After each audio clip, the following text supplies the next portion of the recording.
Dulu saya punya pengalaman menggunakan iPad dan akhirnya malah mangkrang. Ya karena memang dipakai buat kayak nonton streaming, nonton video doang tanpa tahu fiturnya apa atau cara pakainya kayak gimana gitu. Tapi berjalannya waktu dan berjalannya kebiasaan, saya baru ngerasain gimana sih manfaatnya iPad buat mendukung pekerjaan saya. Sekarang tuh saya rasa iPad itu lebih praktis dibanding MacBook saya sendiri. Praktis soal ukuran. Ukurannya nggak terlalu besar, biasa aja, tapi gampang dibawa kemana-mana. Desainnya juga tipis banget. Nggak perlu tas besar buat nyimpen iPad ini. Udah banyak aplikasi yang memang mendukung kebutuhan kita. Kayak ngedit gambar, ngedit foto, ngedit video, terus juga ngedit laporan, semuanya bisa di iPad.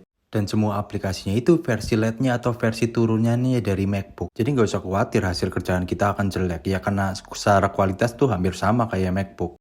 Buat multitasking juga segalanya tuh dari iPad kayak lebih seamless atau lebih enteng digunakan daripada MacBook sendiri. Jadi dukung pekerjaan saya banget yang butuh kecepatan dan juga ketepatan.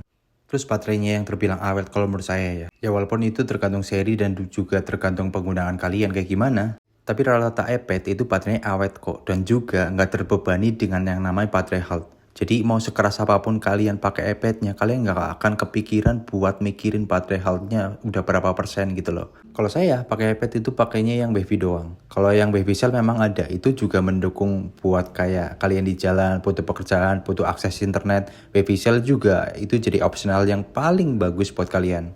Tapi selisih harganya memang jauh antara Beefy doang dengan yang Beefy Cell itu selisihnya bahkan sampai 2-3 jutaan. Jadi saya lebih memilih untuk beli yang varian Beefy doang daripada Beefy Cell gitu. Nanti Beefy-nya kan bisa dikonekin dengan iPhone kita. Udah sih.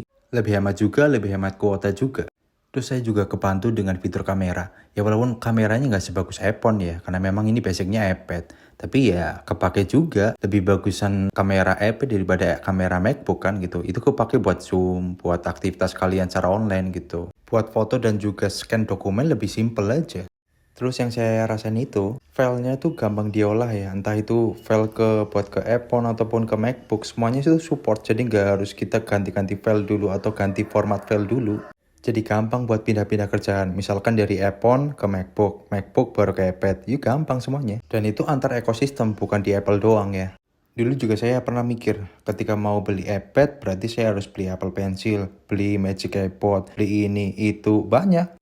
Cuman sekarang, yang memang mungkin pekerjaan saya itu nggak terlalu spesifik dan cuman butuh kecepatan, jadi saya ngerasa tuh saya nggak terlalu butuh buat aksesoris iPad. Terkecuali pekerjaan kalian tuh lebih spesifik mungkin buat gambar atau desain, kalian butuh pasti Apple Pencil gitu.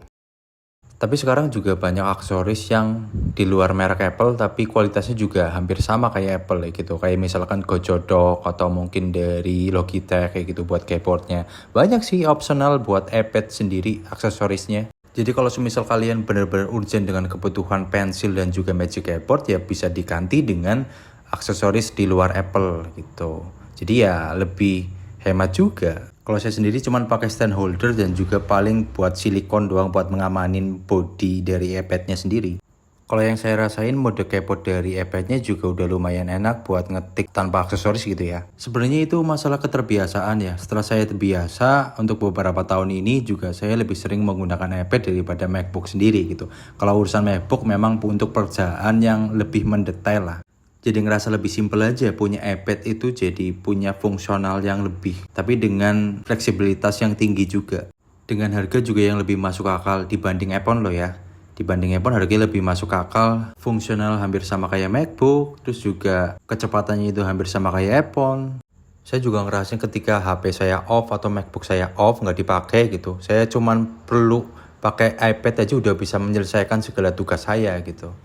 Artinya kalau misal kalian pakai iPad berarti ya nggak terlalu butuh yang namanya iPhone ataupun MacBook. Nggak melulu soal ekosistem tapi juga mengukur kebutuhan kita juga. Tapi emang sih bener kalau misal kita udah terlanjur masuk ke ekosistemnya pasti kita akan nambah device buat mendukung ekosistem Apple juga. Mungkin saya juga bisa ngerekomenin kalian buat mentingin beli iPad daripada MacBook. Kalau kerja kalian tuh nggak terlalu spesifik, terus juga kalian butuh kecepatan, butuh kesimpelan, butuh fleksibilitas, ya milihlah iPad.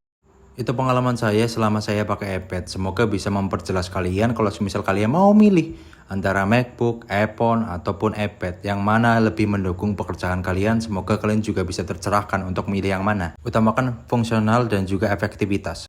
Oke, sekian video dari saya. Terima kasih udah mampir.